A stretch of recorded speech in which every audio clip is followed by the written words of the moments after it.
Professor Sarassunta Ucci of the University of Sagno will discuss the starting aspect of the photobiomodulation and its impact on the cellular level. Thank you, Professor, for the introduction. It's a big honor for me to be here with you today. And first of all, I want to extend the greetings from Professor Cusano, who was not able to be here today due to institutional commitment. So I hope to be able to speak about our data, our project in the best possible way. With this in mind, I'd like to introduce you one of our most important research focus on photobiomodulation, mechanisms, targets, and therapeutic synergies. I want to introduce myself. I'm a biotechnologist and I work at the Department of Engineering of University of Sagno, which has a very strong collaboration with this center, Nanophotonics and Optoelectronics Center for Human Health, and with the CERICT, the Regional Center for Information Communication Technology, which is the head company of this CNOS project. Our work is based on three core pillars: collaboration, innovation, and promotion of excellent research in life science application. CNOS laboratories, just two words about these, are located in Benevento, in the south of Italy. We have almost 3,000 square meters of laboratories, of full equipped laboratories in two main sites. The one is in the center of the city of Benevento, in the historic Caserma Guidoni, which is transformed in a very modern facility. And the other one is in the periphery of the city. It's an industrial building for industrial applications. And one word about our team, because it's an important aspect for me that I have the opportunity to work in this multidisciplinary context in which biologists, biotechnologists like me can work side by side with physics, physicists, engineers, and so on.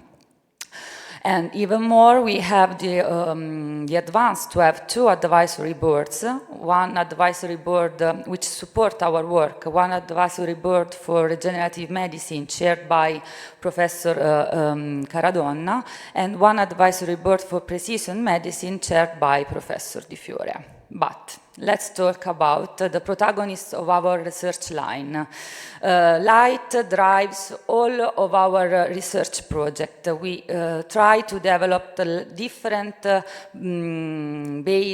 light-based application. And today I'd like to talk about the use of light for therapeutic purpose. In fact, when light meets matter, has the power to heal. What does it mean? It means that light can trigger many physiological processes that are very important for human health. Of course, this not all of light we can use for this purpose. Just non-ionizing radiation, which are this radiation does not have enough energy to remove an electron from a molecule. They can just excite them.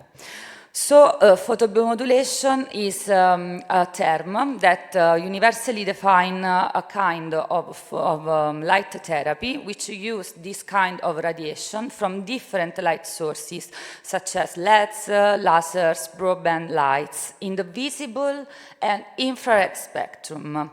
It's a non-thermal process, and this process can see the involvement of different endogenous photoacceptors. There are different photoacceptors for every wavelength of light we use for this goal. And tissue penetration depth depends of the wavelengths. In general, the longer the wavelength, the greater the penetration depth. So in this field,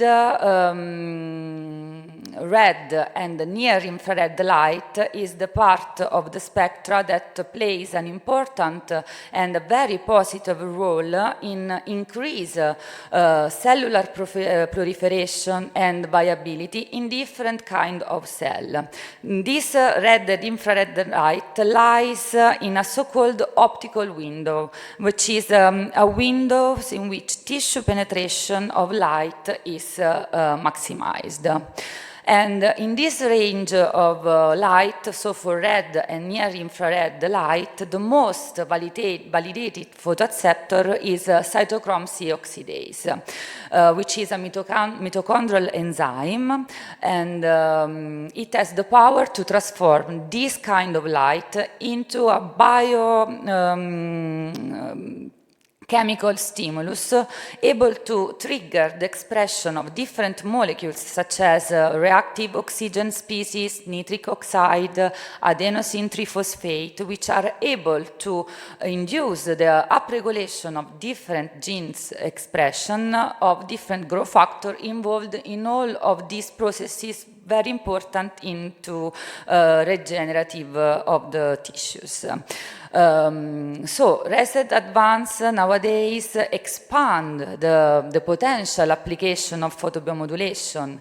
The main focus is to improve light delivery, to optimize the treatment parameters, and to enhance patient outcomes. But the most important thing is to know that nowadays photobiomodulation is used in combination with other therapy, in combination with pharmacological treatments, in physiotherapy, in neurology, because of this magic effect in enhancing the effect of these therapies by modulating inflammation, by promoting cellular regeneration, and by improving blood circulation. So, building on these principles, our research in our center explored the mechanism of photobiomodulation, the targets, and the therapeutic synergies across two different kinds of projects, PRP activation, PRP light activation, and Optonerve. As my colleague, Professor Ferrara and Professor Mangiavini said before, PRP is well known, is a concentrated sample of plasma derived from patients' own blood. It's very rich in platelets. It's true that there are no standardization methods in this field, and there are different procedures, but basically the blood is taken from the patient, and with the different protocols of centrifugation, we obtain a stratification of the blood in different layers, and the middle one is the platelet-rich plasma, which is taken and injected in an injury area, and this process can help the natural process of healing. But the main protagonists of this effect are the growth factor, and in lot of protocols, the release of this growth factor from granules of the platelet is made by activation using some chemical agents such as calcium chloride or thrombin, which are very effective. In fact, these methods can activate the platelets and cause the release of about 70%, reaching up 100% of the growth factor within 1 hour. But these methods have some limitation, because sometimes bovine thrombin, for example, can cause allergic reaction in some patients, and another aspect is that a massive activation can damage platelets and can reduce therapeutic benefits. So, why don't think about an external and a safer activation? So the aim of our study was to develop a customized illumination method able to precisely activate PRP. And we understand this activation by control the release of growth factor in observed over the time. In this slide, I show you the design and the manufacturing of our photoactivator, made, of course, not by me, but by my engineer colleagues. There are some key components. There is a polymeric case printed by a 3D printer, some light sources system based on LEDs, customized electronic component, and user-friendly LCD touchscreen in which we can put all the parameters in a very easy way. And there is a place in which there is the possible to house a 5 ml syringe with the fluid, with the blood to be treated. So in our experimental design, we take the blood from the patients, we obtain a PRP through 3-cell system, and we stimulate this PRP with our photoactivator using a combination of wavelength of 616 and 813 nanometers with 2 different kinds of fluence. Imagine fluence as energy, so 2 different energy, 10 and 15 joule square centimeter. This treatment was compared with the samples not treated with light and samples treated with the common methods such as calcium chloride. All the samples were taken at different time course after different time course of incubation, and platelet characterization was performed with 2 different methods, with ELISA analysis and Raman analysis. With ELISA, which is an immunoenzymatic assay, we evaluate the release of 2 different growth factors, the vascular endothelial growth factor and the platelet-derived growth factor. In the left part of the slide, you can see the release of this growth factor in the sample treated with calcium chloride compared to the samples, the negative control, the not treated samples. And for vascular endothelial growth factor, you can see that there is a gradual release of the factor during the time, while for the PDGF, we have a burst release already after 1 hour of incubation, and more or less the level of the release was the same in all the time point. The interesting thing is that we saw that after 72 hours of incubation of the sample treated with light, specifically with 15 joule per square centimeter, we obtain a level of release of vascular endothelial growth factor which was comparable with the one we obtain with calcium chloride after 1 hour. And also for the PDGF, after long time incubation, so after 72 hours, we observe a higher expression of the growth factor compared to the not treated samples. So we take these samples and we analyze them with another technique, with the Raman, which is a vibrational spectroscopy based on the interaction between light and matter can perform an analysis of the composition of molecular composition of our sample by producing a specific Raman spectra, which is like a fingerprint unique for every sample. So we compare this spectra in the Surnata and pellet of the samples at 72 hours, and we observe an increase of specific protein peak in, of course, in the sample treated with calcium chloride, but also in the sample treated with the light. So it appears that with this protocol we are able to activate PRP and to induce the release of these 2 growth factors at long time incubation. And these data were confirmed with the Raman analysis. Of course, we need to analyze more patients, and probably we have to see a bigger panel. So we wanted to analyze more growth factors and test different protocols. Maybe we can find an optimized protocol by playing with intensity and wavelength and exposure time of the samples. Regarding the second project, OptoNerve, it's a very big project funded by INAIL and developed in collaboration with the Rizzoli Orthopedic Institute of Bologna.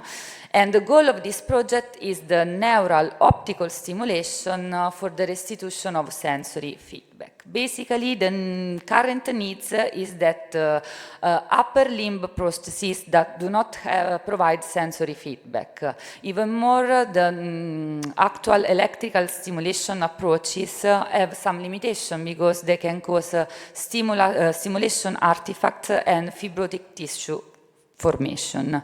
So the objective of this project is to develop optical fiber-based technologies for peripheral nerve stimulating using infrared light, so using infrared neural stimulation. The vision is to lie the basis for an optical nerve which is not only able to activate but also modulate and obtain the readout of neural signal using light.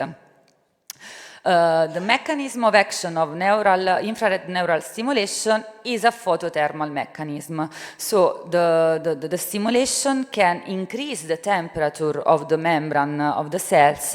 This triggers the thermosensitive ion channels and cause a rapid change in the optocapacitance of the plasma membrane. And this trigger an action potential, which is very important for sensory feedback. This kind of stimulation has different advantages compared to electrical one because it has a greater spatial temporal resolution. We work not in direct contact and there are no artifacts during the readings. The project is very ambitious. We wanted to test this kind of stimulation at 3 complementary levels, so in vitro, in ex vivo, and in vivo. Our group works at the first level, and thanks to the funding, we were able to buy a customized opto-electrophysiological station by hybrid in vitro measurements. So thanks to this station and the presence of an inverted phase contrast microscope and the presence of 2 micromanipulators, we are able to stimulate in the same time the cells with the light using an optical fiber and to perform the readout with the electrode. Basically, the stimulation protocol used a multimodal fiber with a core diameter of 200 microns, with a train duration of about 10 pulses of 2 seconds, with a power of 400 milliwatt and a frequency of 5 Hz. The measurements were performed in whole cell configuration. It means that electrodes breaks the membrane, enters the cell, and was able to direct recording what happened inside the cell with a current clamp mode in order to monitor all the changes in membrane potential. So our first in vitro results show that with this protocol we were able to obtain an action potential with optical stimulation, which was completely comparable with the ones obtained by common method by electrical stimulation, in line with what there is in literature with Paris group.